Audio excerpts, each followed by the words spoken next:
ஸ்ரீ தேவி பாகவதம் 265 பகுதி.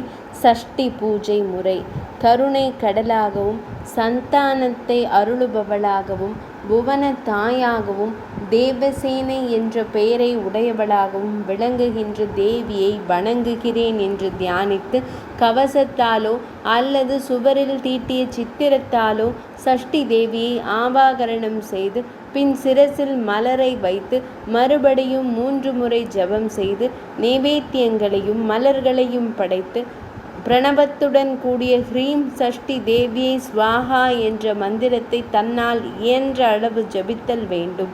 பிறகு சாம வேதத்தில் கூறப்பட்ட மந்திரங்களால் சஷ்டி தேவியை துதித்து பக்தியோடு வணங்குதல் வேண்டும். அஷ்டாட்சர மந்திரத்தை 1,00,000 முறை ஜபித்தால் நல்ல புத்திர பாக்கியம் கிடைக்கும் என்றார் நாராயணர். 265 பகுதி நிறைவடைந்தது.